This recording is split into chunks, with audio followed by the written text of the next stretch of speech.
पाचवान।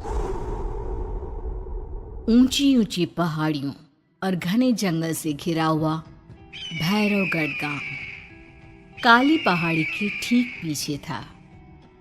काली पहाड़ी यानी मौत का घर। भैरवगढ़ गांव तक पहुंचने का रास्ता बेहद दुर्गम था। लगभग 24 घंटे घने तूफान और तेज हवाओं की वजह से वहां के वीराने माहौल की कहानियां लोगों के दिलों को दहला देती थी। ऐसे बहुत कम लोग थे जो भैरवगढ़ गांव तक जाने की हिम्मत करते थे। लोगों का कहना था कि इस गांव के आसपास बुरी आत्माओं का साया मंडराता है। गांव के रहने वाले लोगों ने वैसे तो अपनी आंखों से किसी बुरी आत्मा या साये को नहीं देखा था, लेकिन गांव का बच्चा बच्चा इस बात को महसूस कर सकता था कि गांव के ऊपर कोई तो खौफनाक साया मंडरा रहा है। और उसकी वजह ये थी कि उस गांव में जैसे ही कोई लड़का 18 साल का होता, उसके 18वें जन्मदिन की रात ठीक 12 बजे अकस्मात उसकी मौत हो जाती। हर बार ये मौतें बड़े ही रहस्यमयी ढंग से होती और इस बार सरपंच सुमेर के बेटे को 18 साल होने में अब बस 15 दिन बाकी थे। अजी सुनते हैं, हमारा बेटा भी कुछ दिन बाद 18 साल का हो जाएगा। कहीं वो डायन उसे भी खा गई तो? कैसी बातें कर रही हो? जब वो इस गांव में ही नहीं है तो कोई भी डायन या बुरा साया उसका कैसे कुछ बिगाड़ सकता है? उसे कुछ नहीं होगा। हाँ जानती हूँ, आपने उसे पढ़ाई के बहाने इस गांव से बाहर निकाल शहर भेज दिया है, लेकिन ये भी तो सच है ना कि वो बार बार यहाँ आने की जिद करता रहता है। वो चाहे कितनी भी जिद कर ले जानकी, पर मैं उससे इस गांव में कभी वापस नहीं आने दूंगा। मैं नहीं चाहता कि गांव के दूसरे लड़कों की तरह मेरे बेटे की भी अजीबोगरीब ढंग से मौत हो जाए। कभी कभी तो लगता है कि हम सब गांव वालों को हिम्मत करके अपने गांव को इस बुरी आत्मा से छुड़वा लेना चाहिए। लेकिन कौन जानता है आखिर वो खतरनाक साया किसका है? वो काली आत्मा कौन है जो रातों रात हमारे गांव के लड़कों को निगल जाती है? सुमेर और जानकी जब ये सारी बातें कर रहे थे तब रात के लगभग 10 बज चुके थे और हर रात की तरह भैरवगढ़ गांव एक भयानक काले तूफान की आगोश में था। बाहर चल रही तेज हवाएं और बारिश के बीच कभी कभी ऐसा लगता जैसे कोई बुरी तरह से चीख रहा है। किसी के तड़पने और चीखने की आवाजें गांव के कानों में बार बार टकराती, पर वहां रहने वाले किसी भी औरत या आदमी के अंदर इतना साहस नहीं था कि वो अपने घर से बाहर कदम रख के उन आवाजों तक पहुंच सके। सो जाओ जानकी और घर के खिड़की दरवाजे कसकर बंद कर दो। अब जानकी सब खिड़कियां ठीक से बंद करने ही लगती है कि तभी उसे अपने घर के दरवाजे पर जोर जोर से खटखटाने की आवाजें सुनाई देती है। इन आवाजों को सुनकर जानकी और सुमेर के चेहरे डर से पीले और हाथ पैर ठंडे पड़ जाते हैं। जानकी, जानकी, इतनी रात कौन होगा? पता नहीं, ऐसा लग रहा है कोई बुरी तरह से दरवाजा खटखटा रहा है। अरे हाँ, पर किसी की आवाज भी तो नहीं आ रही। क्या करूं? दरवाजा खोल लूं या नहीं? कहीं ऐसा ना हो कि किसी को हमारी मदद की जरूरत हो। लड़खड़ाते कदमों से सुमेर दरवाजे के करीब जाता है और अपने कान को दरवाजे पर रख धीरे से आवाज देते हुए पूछता है, कौन? कौन है? कौन है वहां? तभी एक बेहद डराने वाली आवाज उसके कानों से टकराती है। दरवाजा खोलो, दरवाजा खोलो, वरना आज की रात इस गांव में कोई जिंदा नहीं बचेगा। मैं जानती हूँ तुम्हारा बेटा 18 साल का होने वाला है। अगर उसकी जान की जरा भी परवाह है तो दरवाजा खोल दो। आवाज को सुनते ही सुमेर घबरा कर पीछे हट जाता है और जानकी को पूरी बात बताता है। कहीं वो डायन हमारे घर तक तो नहीं पहुंच गई?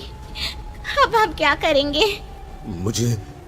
मुझे दरवाजा खोलना ही होगा जानकी। मेरे पास अब कोई रास्ता नहीं है। इतना कहकर सुमेर डर से अपनी दोनों आंखें कसकर बंद करता है और कांपते हाथों के साथ झटके से दरवाजा खोल देता है।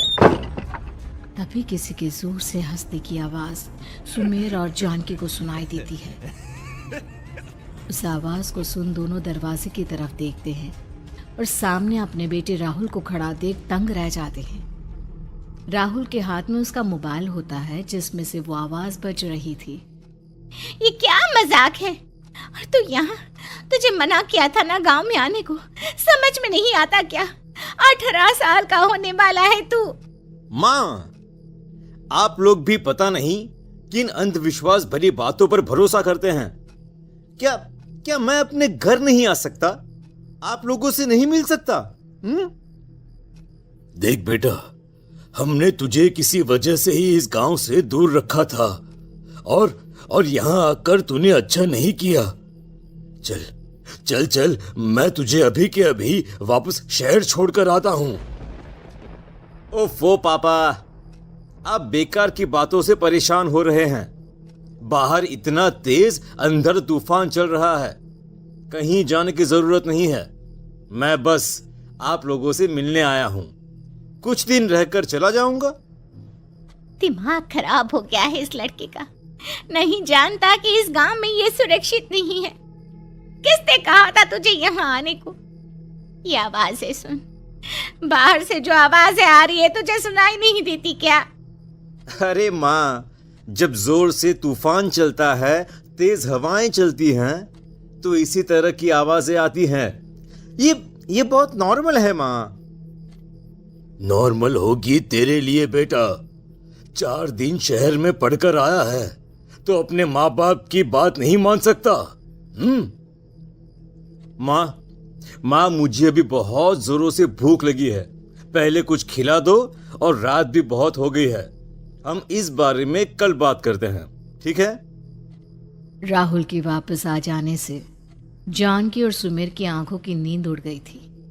खाना खाने के बाद राहुल तो अपने बिस्तर पर जाकर सो गया, लेकिन जानकी और सुमेर पूरी रात उसके कमरे के बाहर पहरेदारी करते रहे। उन्हें पल पल इसी बात का डर था कि कहीं उनके बेटे को कुछ हो ना जाए। रात बीतती है, सुबह का सूरज निकलता है। अब जैसे ही वो राहुल को नींद से जागते देखते हैं तो उन दोनों के दिल को सुकून मिलता है। अरे माँ, पापा, आप अभी तक यहीं बैठे हैं? क्या पूरी रात सोए नहीं? जिनकी जवान बेटी की जान को खतरा हो, उन माँ बाप को नींद नहीं आती बेटा। अब तो वापस शहर चला जा। देखो माँ, मैं किसी जरूरी काम से इस गांव में आया हूं, और वो काम पूरा होने के बाद मैं खुद यहां से चला जाऊंगा। काम? गांव में तेरा क्या काम है? पापा, मैं बचपन से ही इस गांव के बारे में बेहद डरावने किस्से सुनते आया हूं, इसीलिए अब मैं उन्हीं किस्सों के ऊपर डॉक्यूमेंट्री फिल्म बनाऊंगा। रिसर्च करना चाहता हूं कि आखिर सच्चाई है क्या। हे भगवान, लो जी, सुन लिया, और भेजो इसे पढ़ने के लिए शहर। मैंने आपसे पहले ही कहा था, मेरी बहन के पास दूसरे गांव भेज दो। ना ये शहर जाता और ना उल झुलुल की बात इसके दिमाग में आती। जानकी और सुमेर राहुल को समझाने की बहुत कोशिश करते हैं, पर वो किसी की बात नहीं सुनता और अपना कैमरा लेकर गांव के पास वाली काली पहाड़ी की तरफ निकल जाता है। अब राहुल जैसे ही काली पहाड़ी पर पहुंचता है, उसकी नजर पहाड़ी के ठीक बीचों बीच बनी एक पुरानी झोपड़ी पर पड़ती है। यहाँ भी कोई रहता है क्या? ये इंटरेस्टिंग होगा। राहुल की आवाज पहाड़ों से टकराकर उसके कानों में सुनाई दे रही थी। उसने चारों तरफ का नजारा देखकर वहां की तस्वीरें अपने कैमरे में उतारना शुरू कर दिया। तभी अचानक राहुल ने अपने कैमरे में खींची हुई तस्वीर को जूम करके देखा और उसमें उसे जो नजर आया वो देखकर राहुल के होश उड़ गए। क्या सचमुच उस गांव के ऊपर किसी बुरी आत्मा का साया था? क्या राहुल की जान बच पाएगी? क्या देखा था राहुल ने उस फोटो में जिसे देखकर वो दंग रह गया? इन सवालों के जवाब जानने के लिए देखिए इस कहानी का अगला भाग।